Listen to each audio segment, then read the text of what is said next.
Hello and welcome to another edition of The Stew with JT Brew here on Fantasy and Frames. It's week 6 college action show coming up here with me and Benny D, JT Orange. We're going to give you all our favorite games of the week, the games we're avoiding, and the JT Parlay play of the day, and the Benny D, I'm filling in my plums pick of the week. So stick with us here. You're in the stew.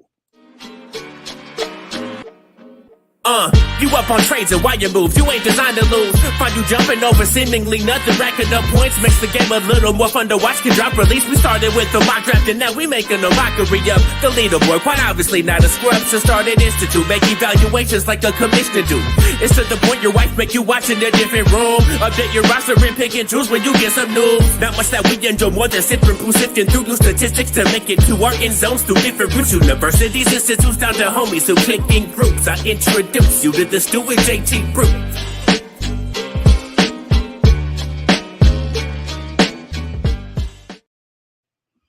Benny D, thanks for joining us. We're on an hour earlier than normal tonight. We had to switch around with you guys on Around the Ice and kind of flipped around. So if you're looking at us going, oh, where do these guys come from?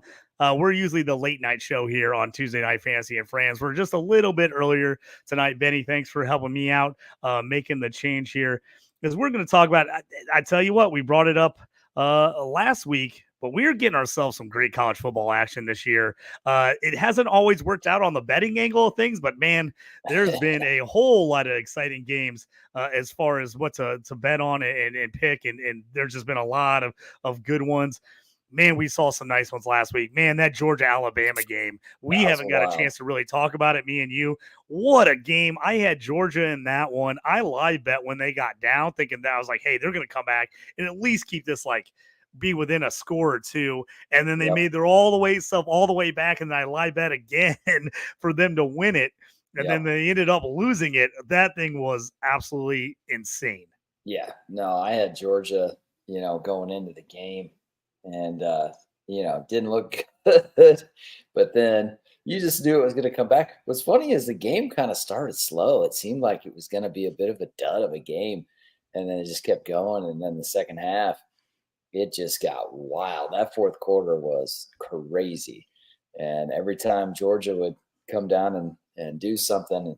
Man, I tell you, though, if Georgia they turned the ball over too many times. If they hadn't made all those turnovers, I think they probably would have come away with that one. But man, give credit to Bama, that wide receiver, that true freshman, man. He that play he made right after the Georgia touchdown late in that game. Oh yeah, deep on the sideline where he made two guys miss and then just out-sprinted everyone in the end zone. That was a tough move. Insane. Yeah, I was like, wow, okay. So that was a fun game. That's what college football was all about right there. Just the back and forth at the end of the game. That was pretty cool. Yeah, nothing like giving up that gigantic lead as Georgia came roaring back in the second half and ended up going up 34-33. And then Jalen Milroe comes right back and hits Ryan Williams for a 75-yard touchdown. It's very next play. It's insane. Yeah, that was I mean, that was just that was wild. And then, of course, they go for two and they end up getting the win. A game I was watching most of the time, I missed the early part of that Georgia-Alabama game, was the Penn State-Illinois game. We're in the Illinois country, and so we had a lot of eyes on that one.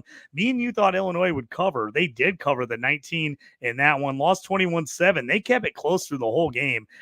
Illinois just not enough firepower, just couldn't get the ball in the end zone enough in the second half after a 7-7 halftime tie game as both defenses were playing really well.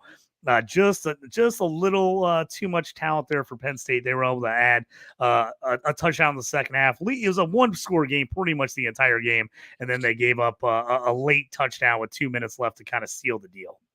Yeah, no, that was honestly, if you look at the box score, I mean, besides the first drive, Illinois couldn't get anything going on offense and really got dominated in the stats, but they hung around. They made it a game. If they had made the field goal there at the end of that first half, pretty sure it would have been tied right at the end of the half. 7-7 half. So if they would have made that field goal, they would have been up at half. Yeah. Into 7. Yeah. So, I mean, they were right in it, and the defense played great. We just didn't do anything on offense except that very first drive. I mean, after that, they pretty much shut us down. But, it's tough to go back-to-back road games and play 2 ranked teams in a row and in the Big Ten and win them both. I mean, that would be pretty unbelievable if you did something like that. But what do they got? Purdue this week at home, and or they're off this week, right? Yep, yeah. Illinois is on bye week this week for them. But yeah, pretty exciting just to be in that kind of game, you know, a national night game, kind of a national spotlight. That's pretty cool. It's good for Illinois. It'd be good for recruiting, transfer portal, all that stuff. So. And then we'll talk about one more good one before we talk about the bad. You got your Plum's pick of the week. Yeah. Notre Dame. We said get on Notre Dame at -6.5 before it goes up to over 7, which it did. Luckily for us, Notre Dame did cover that. They ended up winning by 7. They gave up a late touchdown as they were up 14 in the fourth quarter, and then gave up a late touchdown to cut it to 7, but held on and got the win. I think that's 2-0 for you the last 2 weeks on the Plum's pick of the week. 2-1. I missed the 2-1.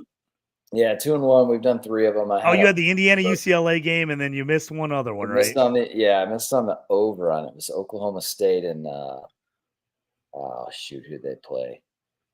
Anyway, it was close. It came within about 4 points of that one going over. I needed one more score in that one, but yeah, 2-1, pretty good. We'll take it. So we'll see if something strikes me this week. Not too bad. Yeah. Well, as we kind of go through here, we'll talk about a few of these games. Ole Miss absolutely murdered me. I was shocked at that offense. I know Kentucky's defense is supposed to be pretty good, but man, Ole Miss just could not get it going. Just a terrible. Kentucky on a 4th down, I think it was 7 on their own 19. They go for it and they get it. And they end up, not only do they end up covering, they end up winning that game, which killed me because I live bet Ole Miss when they were losing at the beginning of the game. So that one hurt. And then Jackson Dart, who has been just a guaranteed 300 yards, 3 touchdowns, just got shut down. He was under 250. I don't even know if he got the 2 touchdowns in that game. It was just ugly. That one killed because I had him teamed up with Cam Ward, 300 passing yards and 3 touchdowns, which he nailed on Friday night. He looked good. Miami obviously did not cover. Man, I tell you what, that game, you see some plays where one play swings it, and you're like, oh, dude, this would be a totally different game. That first half, Miami is up 14-7 first quarter. Cam Ward's throwing all over him. They get down, they score a touchdown. They end up calling a holding call that was very, very questionable. I mean, the guy barely grabbed his jersey, and Cam Ward was already out of the pocket. It had nothing to do with the play. He throws the touchdown. It's going to put them up big time in this game. At 21-7. Instead, it gives it's a big penalty, moves them back. They end up throwing a pick on the very next play. Instead of getting the touchdown, get a pick, and then Virginia Tech drives right down the field and ties it. And I was like, oh man, as soon as that happened, I was like, this cover is definitely in question. Like they're going to be right in this game. Ended up being a fantastic game. I mean, anybody that missed it, if you didn't see the highlights, Hail Mary at the end for Virginia Tech called a touchdown. They go back, review it. They end up changing the call, saying it was bobbling in his hands as he's laying on the ground and got pulled out. I don't know what you thought about, Ben, but that was a wild call. I didn't think he caught it initially, but then when they said it was a touchdown, they replayed it. I was like, oh no! Now you have to see that he overturned it. But it ended up being a crazy call. Now it's a huge one for Miami and their chances for the playoffs and winning the ACC.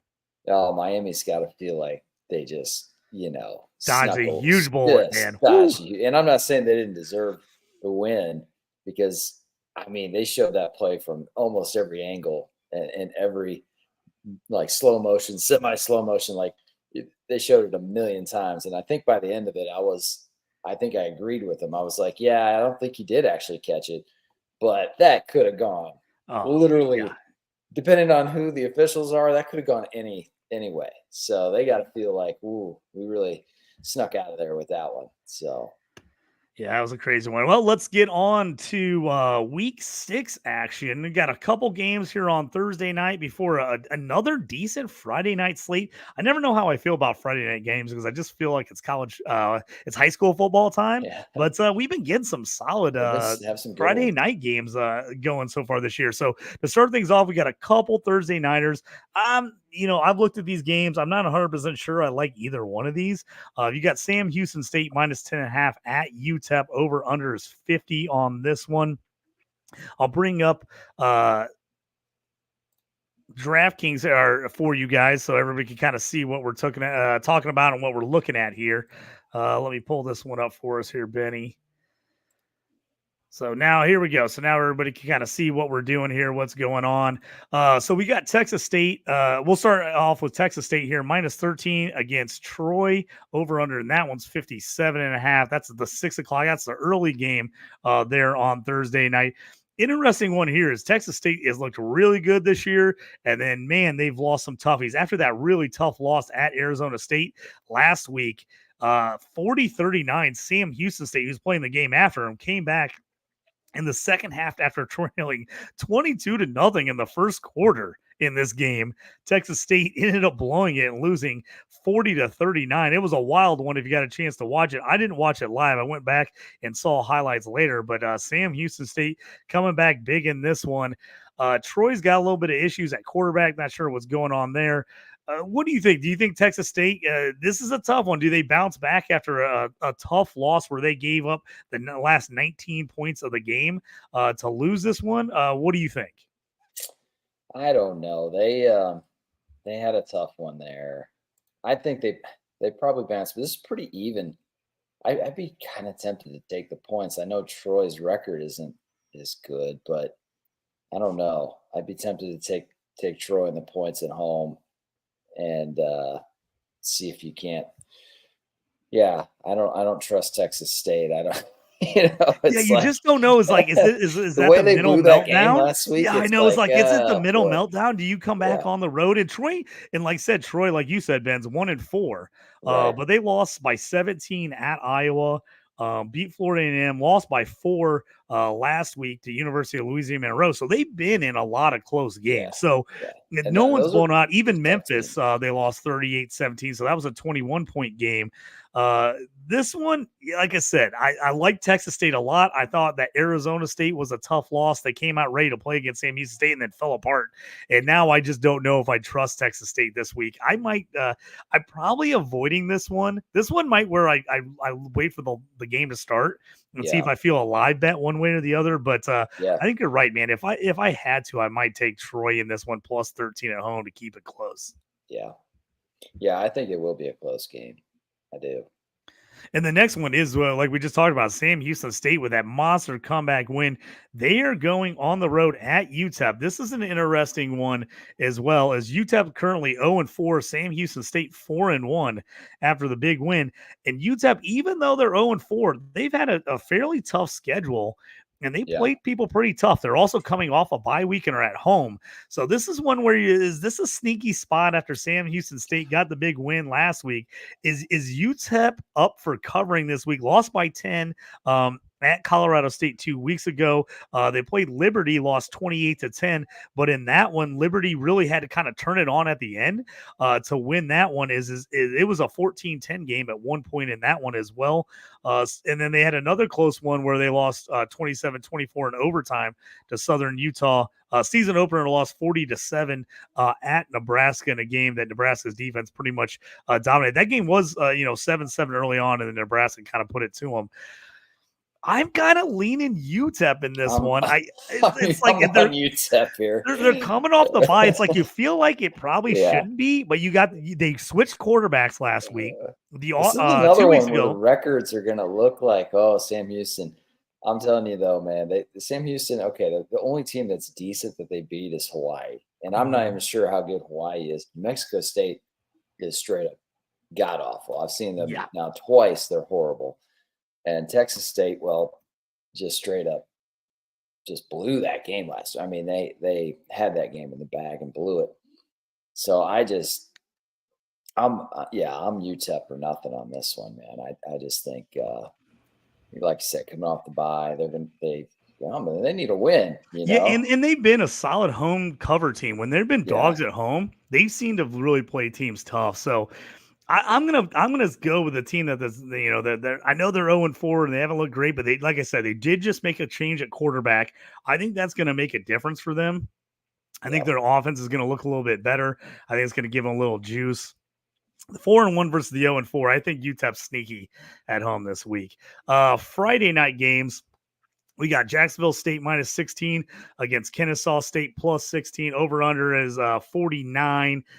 This Kennesaw State team is not very good. They're not very good at all. Jacksonville State kind of feels like they've got it together. They started 0-3, got a nice win against Southern Miss last week, 44-7. I think Jacksonville State's ready to get this thing rolling a little bit. I always hate to give up this many points on the road, but I think I'd take Jacksonville State here. I think they can win this by 17. Yeah, Kennesaw State is not good, is basically what it comes down to. I mean, they are at home. Maybe they get up for this one and hang around. I'm probably not doing anything in this one. But yeah, it's a tough one. If I would lean the Jacksonville State, I'm probably avoiding this game. This has got ugliness written all over it. I mean, I just think this game is gonna be kind of ugly. We got a couple more here. Nice Friday night action games.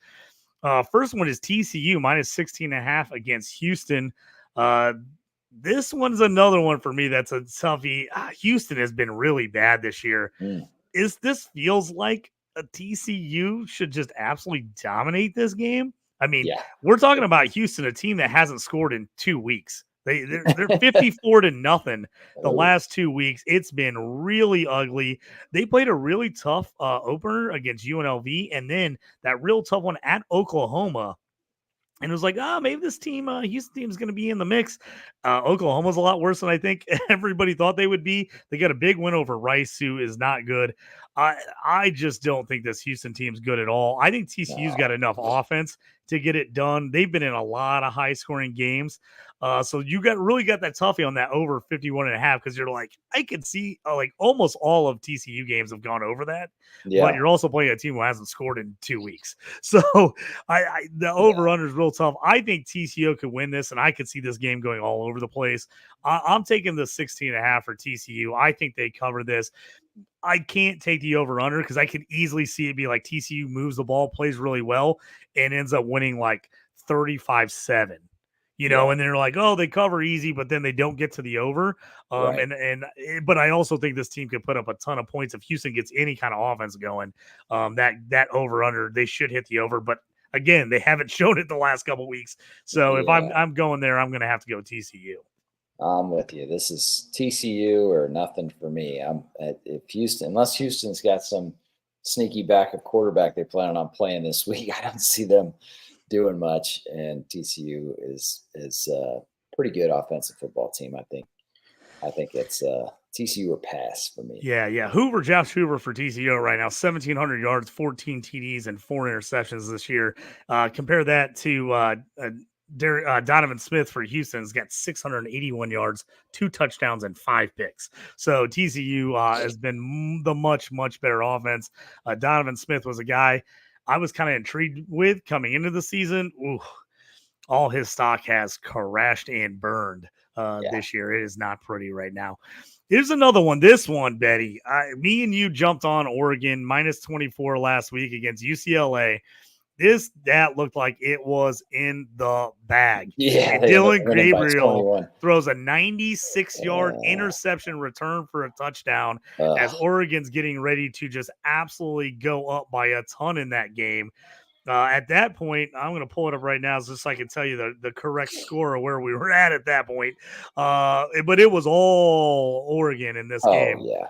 It was 28-3. That was one where you had the right you had the right bet and it just didn't. It just didn't hit. It was 28-3 nearing the end of halftime, and he gives up a 96-yard pick six. They were going in to score again. It would have been 35-3 at half. 35-3 at half, but instead it makes it 28-10. UCLA gets a field goal in the second half, and then Oregon just lays an egg in the second half. They just do nothing. They just sit They down. just They just decided, relax. we're And good. they put in one touchdown at the early beginning of the fourth quarter, and they won 34-13, 21 points. Didn't cover the 24. That one should have been an easy cover. Yeah. No, that was a tough one, man. So now the question becomes, after they just burned us, do they get it done as a 24-point favorite again at home, this time against Michigan State? Well, I wouldn't take Michigan State because Oregon has the ability to rout a team if they decide to just keep the foot on the gas. They had the pick. They come out in the second half. They really just didn't do a whole lot. They didn't play with any urgency at all. They knew they were going to win. I could see this game going the same way, but I don't have the confidence to bet Michigan State because they just don't have anything. And Oregon could accidentally cover the 24. So it's, I don't have a lot of confidence in this one, but if I did anything, I'd have to go Oregon here. Yeah. I mean, Michigan State's trying to get it together. They get a lot of young guys.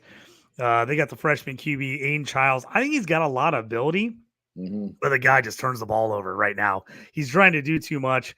5 touchdowns, 8 picks so far this year already. Compare that to, Dylan Gabriel, 9 touchdowns, 1 interception. This Michigan State team, I just don't think they're ready to go into Oregon and get this thing done. They got pretty well dominated last week. I had Ohio State on the -24. Ohio State pretty much cruised in that game. It was 38-7. They kind of did the same thing. They got up 24-7.5, put in the backup quarterback for a little bit, doing a couple different things, and then they just kind of laid down in the second half. I mean, Ohio State could have absolutely hammer them if they wanted to. They put up a couple scores in the third quarter, and then they just said, let's run this clock out. I mean, they could have absolutely put it away.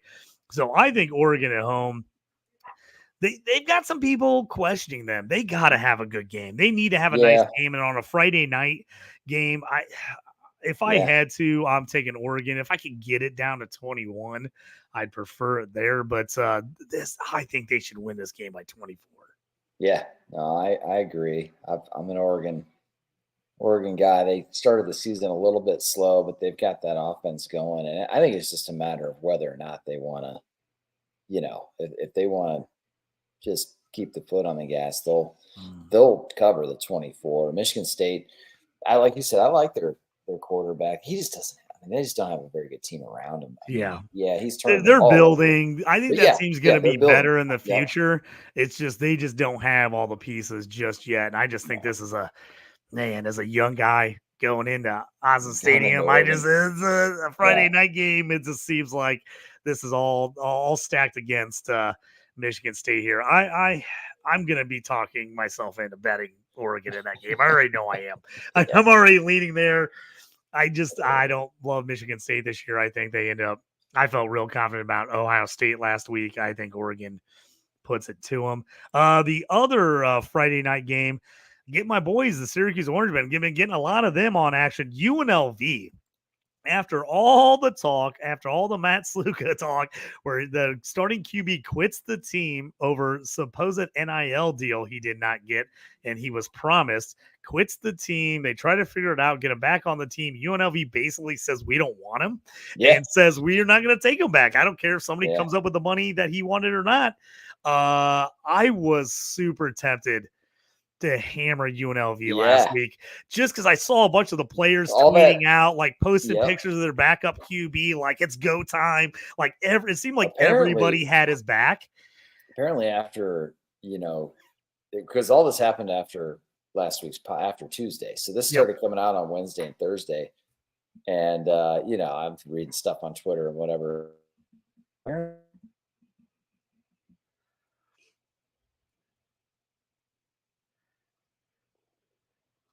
Oh, I might have lost Benny there for a second. We'll see if he pops back in here in just a second. But all that kind of UNLV mess went down last week after we had done the show already on Tuesday.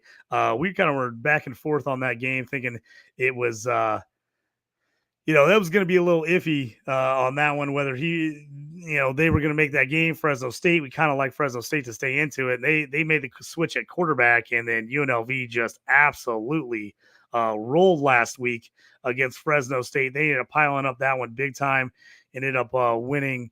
I think it was 52-14. Let me look up the score here and see exactly what that was, but they just ended up putting it to them. Just a really nice move there. We'll see if we can get Benny back here. It looks like he's having a little bit of a connection problem, so we'll keep things rolling until he can jump back on.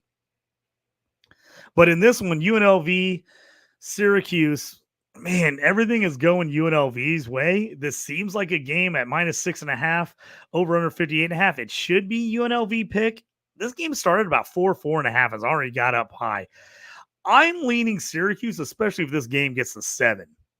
If I can get this game to 7 for Syracuse, I like it. I just think they're the toughest team that UNLV's played all year. I think they'll be in the mix in this game.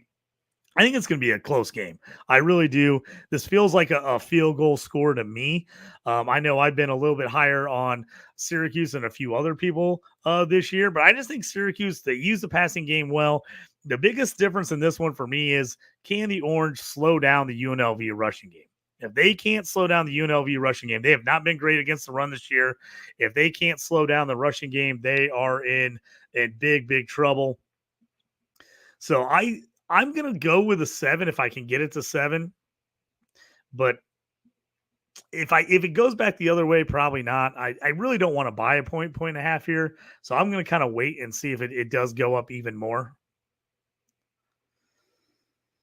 All right, Benny's trying to get back on here if he can. That should get us through the Friday night slate there.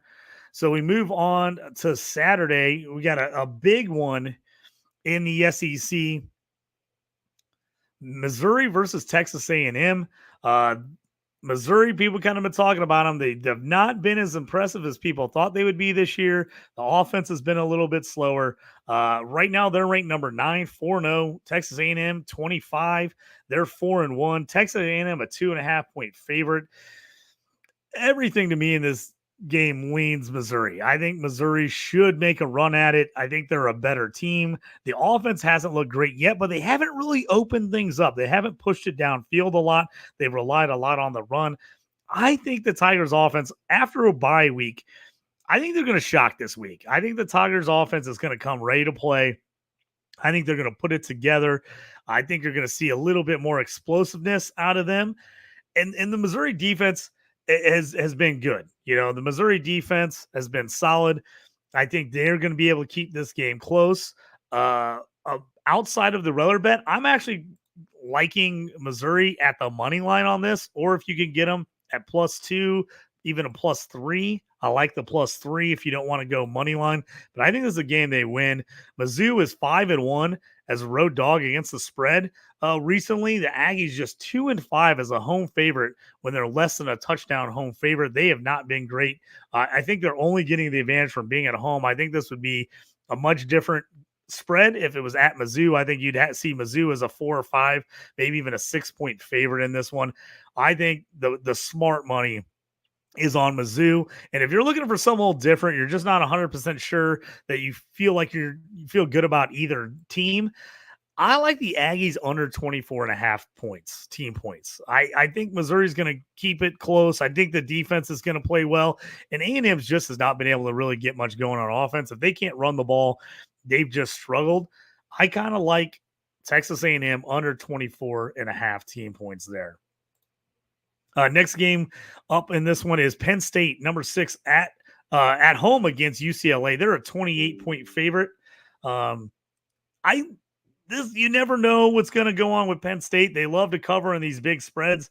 I have, come out and basically said left and right that I am just not a UCLA guy. I don't think they're good. They somehow covered last week. Again, with that interception, that was a game they just got absolutely dominated. I think Penn State covers this. If you can somehow get it under 28, I absolutely love that. I think Penn State puts it to UCLA. I just don't think this team can keep up. They have. I know I feel like I say this every week about UCLA, but they have just lucked in to the last couple covers in games that they just got beat down on, and then they just somehow did enough in the first half to keep them in games. So I'm out on UCLA. I'm taking Penn State in the points this week. Ohio State against Iowa. Ohio State at home, 20-point favorite in this one. The over-under 45. This one I'm not sure about. I feel like Ohio State, they just haven't been tested a lot. They've looked pretty good, but they just haven't had to play a full game. I think the Iowa defense is pretty tough. I think the Iowa defense is going to cause a little bit of problems for this Ohio State offense. I think Ohio State wins this game, and I don't know if Iowa's really in it the whole time, but I'm worried that they really just blow them out. I can see Ohio State leading this game most of the way, and just somehow Iowa getting the cover here. The over-under 45, I'm probably lean a little bit more on the under here. Ohio State, really, really good defense. Iowa, good defense. I can see this one being much more low scoring than anything else. So to me, that's probably where I'm leaning on this one. If I'm going to do something, that's probably what I'm going to do. Kenny, can you hear us? Are you back? I'm back, I think, but can you hear me? I can hear you. I don't got a picture for you right now, but I can hear you. Okay. Let's figure that out here. Turn the camera on. Yeah, we'll get phone. We'll get Benny here, and we'll get Benny back on here in just a minute. So he's working on it. We'll pop him back in here to the show as soon as he gets things figured out on his end here. Next game we're jumping into here, it would be the Auburn at Georgia game. Currently right now, 24-point favorite is Georgia, obviously coming off that huge loss we talked about against Alabama, where they made the huge comeback and then gave up the late touchdown to Bama. Lost a big one there. They're still in the mix for the playoffs. The team, I think, will end up making it. This is a big one here for them to get at home against Auburn. If you would have told me a couple weeks ago, Georgia in this one minus 24, I'm probably all over Georgia. After last week, I just don't know. Are they going to have a little bit of a hangover after that loss, or are they going to come out with revenge and just absolutely put it to Auburn? I don't trust Auburn at all. So currently right now, as it stands at minus 24, I'm probably just going to avoid that one. I just don't think that I can jump in there currently as it stands at minus 24. Next game up, we got Nebraska -7 at home against Rutgers. Two teams that have been, delightful surprises so far in the Big Ten this year. Both guys have looked pretty good, and that's Nebraska at home -7. I kind of feel like that's kind of what we can do. So, that's if I'm leaning on one way, that's probably where I'm leaning is the Nebraska at the -7 is probably my lean there.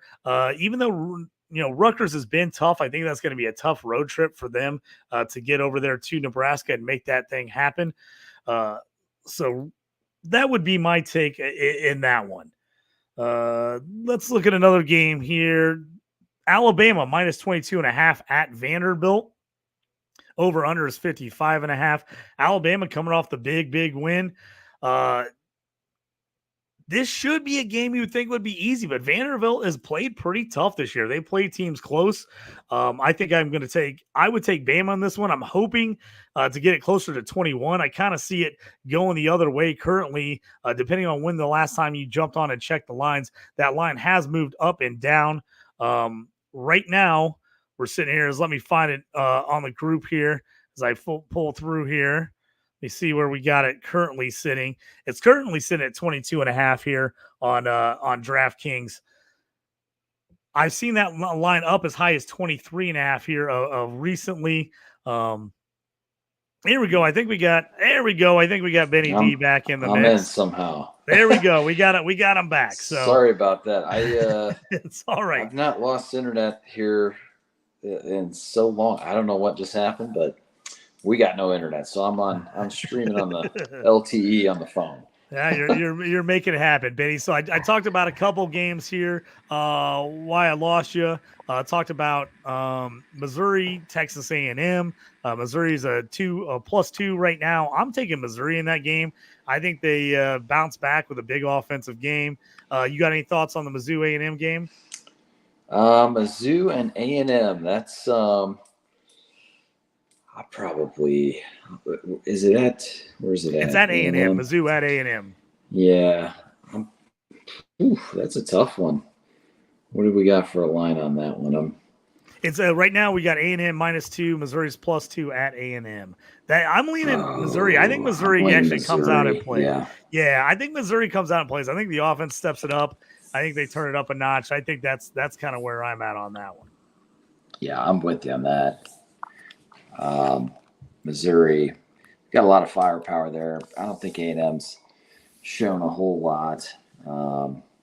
Small spread, but I definitely lean Missouri on that one.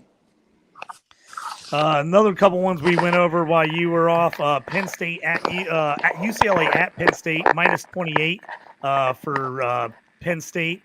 I said it every week. I just keep betting against UCLA. They keep covering somehow, barely, in games that are getting rocked. I think Penn State absolutely destroys them this week. What do you think? Can the Nittany Lions get past the -28? They didn't cover against Illinois. They probably should have. And Illinois is a pretty good team. UCLA is horrible. If Penn State, plays, and it's kind of like some of these other games we've already talked about, where if they kind of, keep their foot on the gas, there's no reason they shouldn't cover. Franklin's got a history of trying to get the number at the end of the game, so I definitely am Penn State or nothing on this one. What are your feelings on Ohio State, Iowa? Ohio State right now is a 20-point favorite. Over-under is 45. I'm leaning the under in this one. I think these are two good defenses. I think Ohio State wins this game, but I'm a little nervous that somehow Iowa figures out how to cover the 20. I'm kind of liking the under 45. Yeah. No, I'm with you on that. I could see that being an under. They'll drag you down in the dirt and play that kind of game, and Ohio State's definitely got more talent, more firepower on offense, but Iowa just has a way of doing that too, and just kind of playing one of those games. So I could see the under for sure. One of the other ones I got to before we lost you was Auburn at Georgia. Georgia's a 24-point favorite, over under 52.5. If you would have asked me 3 weeks ago, I'd have been all over Georgia on this game, and now I'm just not 100% sure that they can cover, and I don't trust Auburn at all, so I can't put any money on them. What are your thoughts on that one? Man, I don't trust Auburn either. I really don't. That's a pretty tall line to cover after a game like they just played against Alabama. It's a little bit of a letdown spot, but man, Auburn is just, they haven't done anything. And this would be the week where Auburn would come out and do something, though. But yeah, I probably avoiding this game. Me as well. Do you like anything on Nebraska Rutgers? Right now, Nebraska is a 7-point favorite, over or under 41.5. I'm leaning Nebraska in this one, even though I think Rutgers has played pretty tough. I think they've won a couple real close ones, and now they had two Nebraska. I feel like Nebraska pulls this one out. Yeah, I like Nebraska here. Rutgers tough. They like we talked about. They play, that style where they just don't make a lot of mistakes. They always are in the game. But I think Nebraska at home, this is a big one for them. They know, they're not going to come into this game thinking it's not going to be a tough game. So they should be fully motivated. I think Nebraska should handle business there. Next game I jumped onto was the last game before we lost, or after we lost you. Alabama 22.5-point favorite against Vanderbilt, over under 55.5. Tough game last week. Do you get a letdown out of Alabama, or does Alabama go, ooh, all right, man, we got that tough one out of the way, and they come in and they put it to Vanderbilt, who's actually kind of played some teams pretty tough so far this year? Yeah, Vanderbilt is sneaky. I mean, they do play some tough games. Alabama, again, I mean, both Alabama and Georgia are probably coming into this week.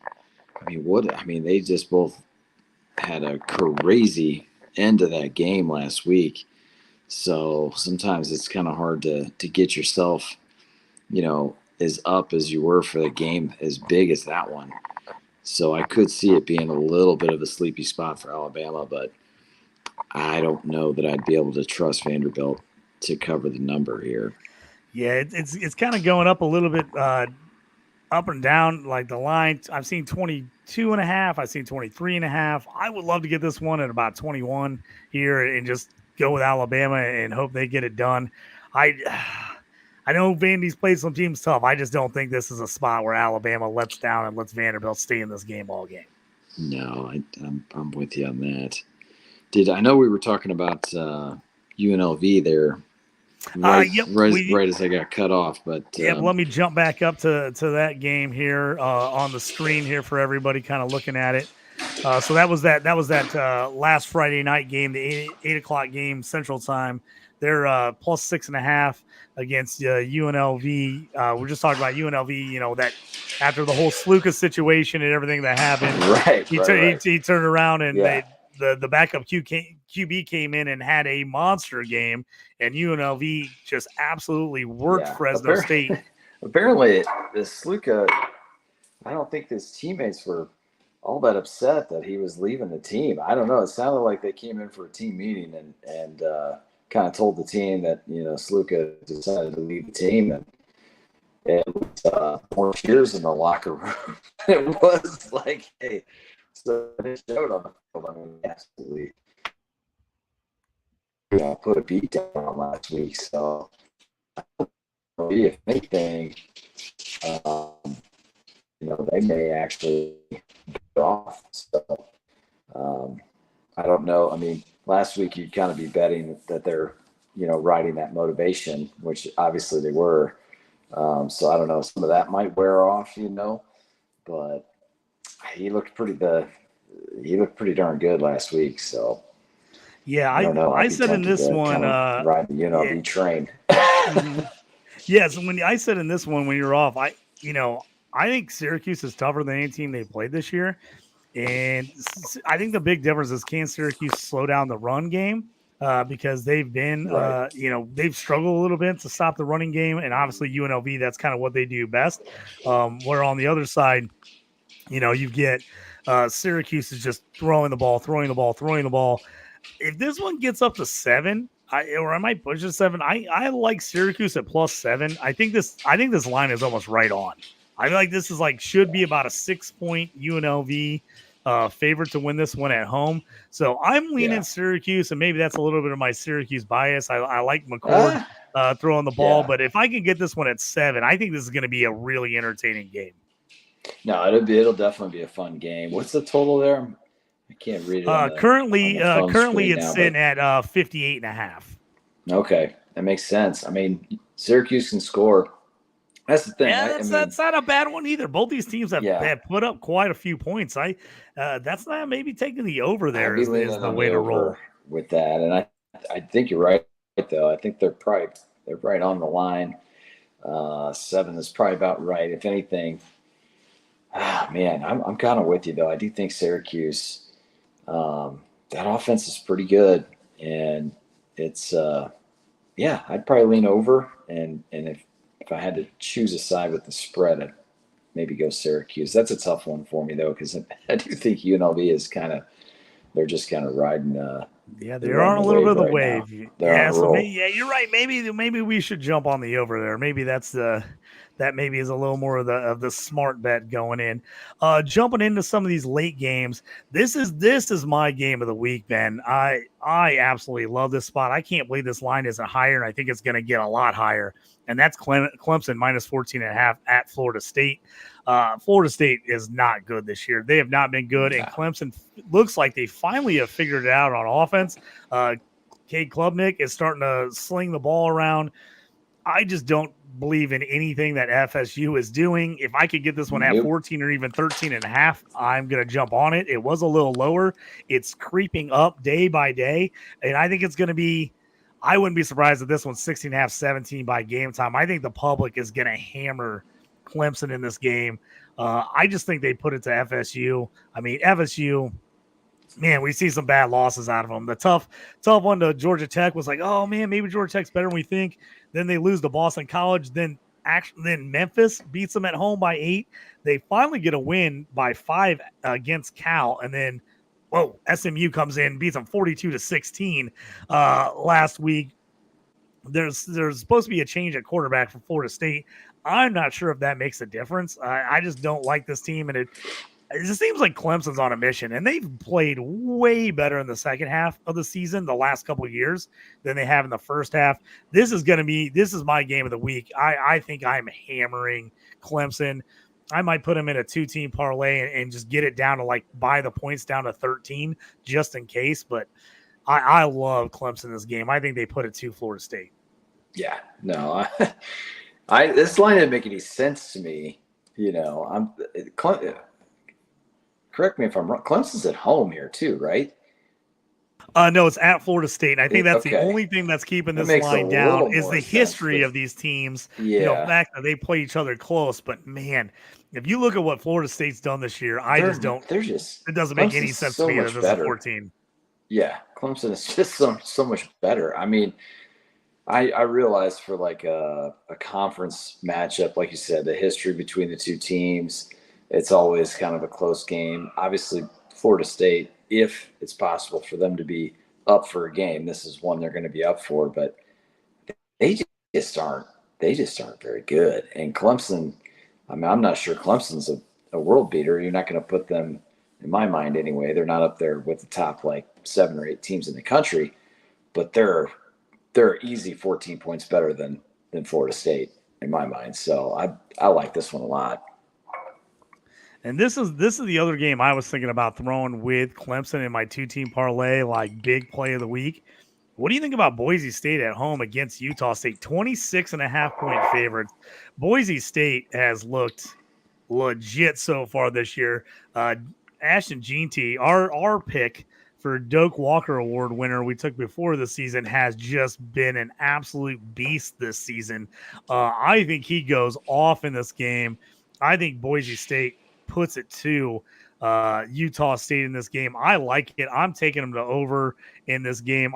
After the 21-point win against Washington State last week, and then Utah State losing by 16 to Temple, this one I think Boise State is ready to just absolutely wallop Utah in this game. Yeah, I mean, Utah's definitely got a better defense than Washington State, but that was the first time besides highlights where I actually watched, Jeanty play live and play, I watched most of the game. It's unbelievable. I mean, I realize, they're playing Washington State, who does not have the greatest defense, but it's like every time he touches the ball, you're thinking he's going to go to the house. I can't remember feeling like that watching a college football player at running back for sure in a long time. I mean, the guy's unbelievable. So I'm with you. I think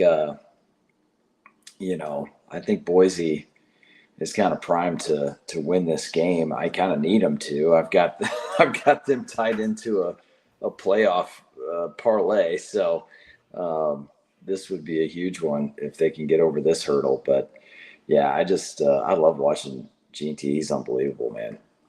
Yeah, man, I just love them in this game. I love him in this one. I think they're going to be rocking and rolling at home. I knew Utah State has played some team stuff, lost by 17 to Utah, but USC beat them 48-0. And then, excuse me, a 16-point loss at not a very good Temple team last week. I think this is just prime for Boise State blowout. So I am all over Boise State in this one. A couple last games here as we're kind of getting into the later stuff as we finish out the show.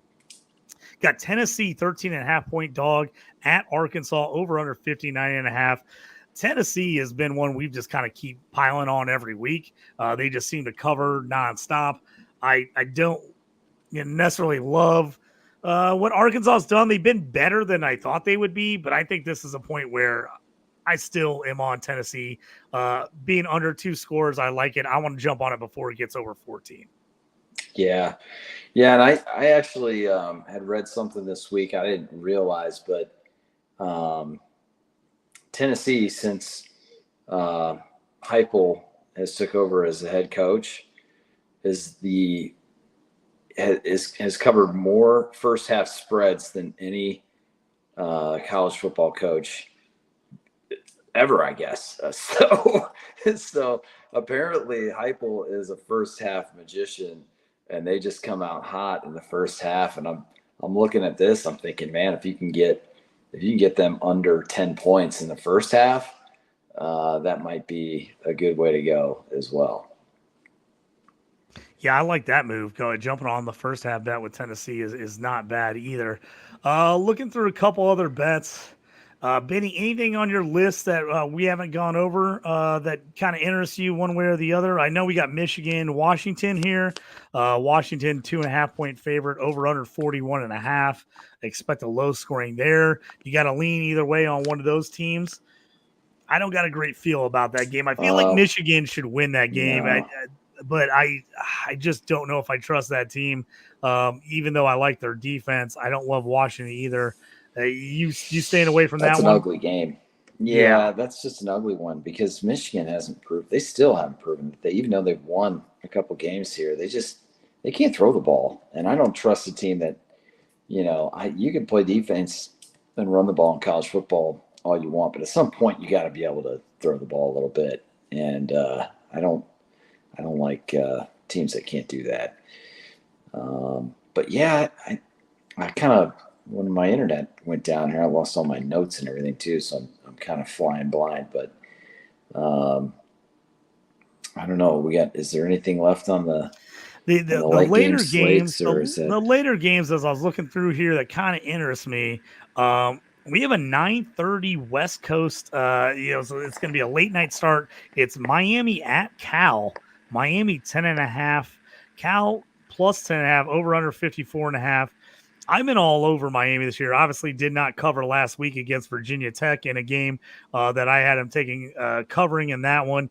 Cal coming off the loss at Florida State last week. This one just feels like, I know it's all the way across the country and Miami's got to travel there. This just seems like a spot where Miami should absolutely roll this team. Yeah. I mean, Cal, not very good. Not very good. Miami they got a little bit longer of a week because they played on Friday last week. Or was that Thursday? They might have played on Thursday. So they get a couple extra days rest before they have to make this long trip. And they've got to feel like they dodged a huge bullet. Mm-hmm. So they're kind of playing free, if you ask me. I'm liking Miami in this one. What's the line here? One? Right now it's 10.5. I like that. Man, I just think this game should be so much higher than that. And I think it's going to get higher. I think when the public realizes they're going to hammer Miami in this game. I'm jumping all over in Miami in this one. Even though Cal is 3-1, they're an ugly 3-1. Yeah, they beat Auburn 21-14. Again, I've already told you how much I don't like Auburn. They beat a San Diego State team that's been rough, 31-10. And then they lost last week at FSU, who's been horrible, and they lost that game 14-9. So Cal's been has had a really good defense and just a very, very below average offense. I just don't think this defense is ready for what Miami's going to bring on offense. This Miami team has just got so much firepower. I think they're just going to come out. And I like what Cal has on defense. I just don't think they can hang with this team. No, I'm with you 100%. I'm definitely hopping on Miami for that one. All right, Benny, going to bring us back here. So we're going to bring up our JT Parlay Play of the Day and our Benny D filling in my Plums Pick of the Week for this week. So I'm going to pull up mine first here, my JT Parlay Play of the Day. Bring it down here for you. So I got Missouri +3, Clemson -13, Alabama -20, Tennessee -13, and Boise State -26. Right now, that's a +1,541 on DraftKings. So Missouri +3, Clemson -13, Alabama -20, Tennessee -13, Boise State -26, +1,541 currently on DraftKings. If you want to get crazy, you can take those without moving the lines or adjusting anything. Right now on FanDuel, if you want to go a little crazier, you can take Missouri money line, Clemson at the 13.5, Alabama at 23.5, Tennessee at 13.5, and Boise State at 26.5. That 5-pick parlay plus 2,546 currently on FanDuel, so it knocks it up about plus 1,000. If you take Missouri on the money line instead of +3, you leave Clemson at 13.5 instead of getting it down to 13. Alabama on FanDuel is up to 23.5 there. I bought a couple points down to 20, so if you take it there, Tennessee, you don't buy the half a point, and Boise State, you don't buy the half a point. You can kick that one all the way up to plus 2,546. So you can jump on what I got and then add in the other stuff. If we're looking for some player props here to kind of finish things up, there's not a lot out there right now, but ones I'm going to keep an eye on that I want to look for as we get closer to game time. That's a Friday night game. I'm looking at Kyle McCord, 300 plus pass yards, 2+ passing touchdowns.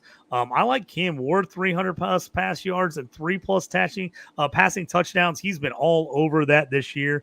I like both those guys in that area. I've kind of been hammering them all year on those. The Ashton Jeanty rushing yards plus rushing touchdowns against Utah State could be monstrous. So I'm definitely going to be keeping an eye on him. I'm guessing it's going to be you're going to need to be in probably the plus 150 and 2 or 3+ touchdowns on Jeanty there. But I'm interested in going for him as well.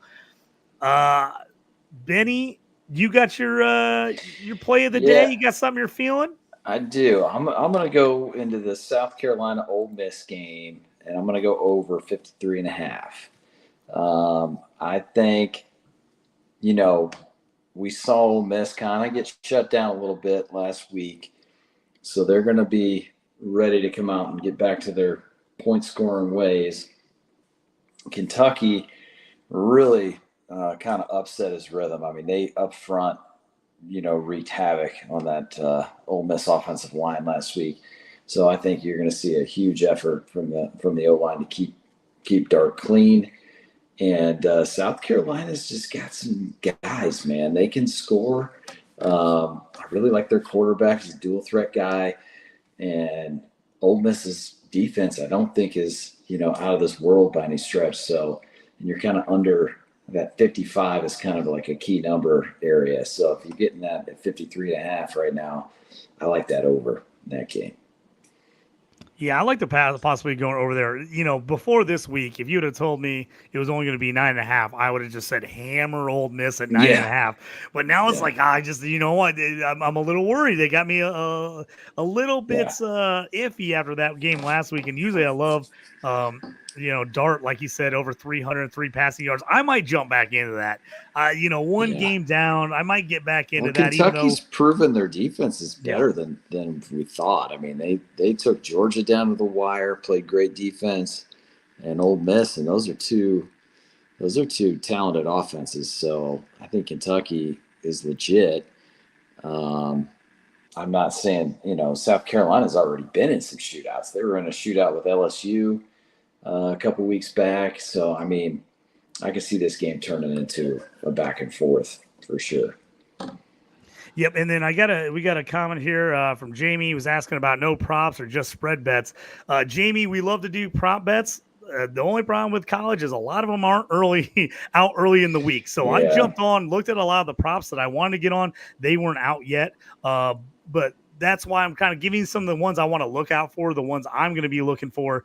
And like I said, I'm looking at Jackson Dart over passing yards, Jackson Dart over 2 or 3 passing touchdowns. I do like Kyle McCord over 300 passing yards and 2 touchdowns. I'm looking at the same thing with Cam Ward, 300 yards. Sometimes you get him with 2 passing touchdowns. Sometimes you have to get 3 on him. And those are the ones we kind of been leaning on this year. I do like Aston GT too, depending on where some of his stats at for Boise State could be interesting ones. And I'm actually going to probably look for some Kyle Klubnik for Clemson. I think if I could get some decent numbers on Kyle Klubnik passing yards and touchdowns, I can be on that against Florida State as well. We will post those. So if you want to follow us on X, we will get some out there. I'll usually post them on mine at JT Orange. Benny will post his at Ben Dyer 8. We jump on those and do that. You said the Sleeper has them out. Yep. So Sleeper does already have some of their over-under numbers out on there. Usually we're kind of betting on DraftKings FanDuel for those type of ones.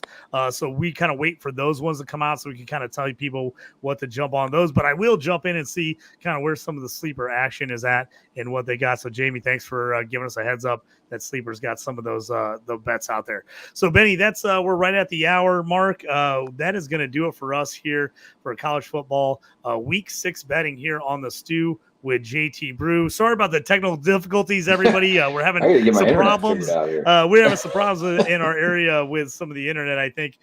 So sorry about that. Stick with us. Up next, around the ice on Fantasy and Frames here, our hockey show. We've got our Pacific Division breakdown for all those hockey fans as we talk about fantasy players, where we kind of see the teams in the Pacific Division finishing this year, and kind of some of our bets we're looking for this season. So thanks a lot for joining us here on the Stew with JT Brew. We'll check you next time. You up on trades and why you move, you ain't designed to lose. Find you jumping over seemingly nothing, racking up points, makes the game a little more fun to watch. Can drop release, we started with the mock draft and now we making a mockery of the leaderboard. Quite obviously not a scrub, so start an institute, make evaluations like a commissioner do. It's to the point your wife make you watch in a different room. Update your roster and pick and choose when you get some news. Not much that we enjoy more than sifting through new statistics to make it to our end zones through different routes. Universities, institutes, down to homies who click in groups. I introduce you to the Stew with JT Brew.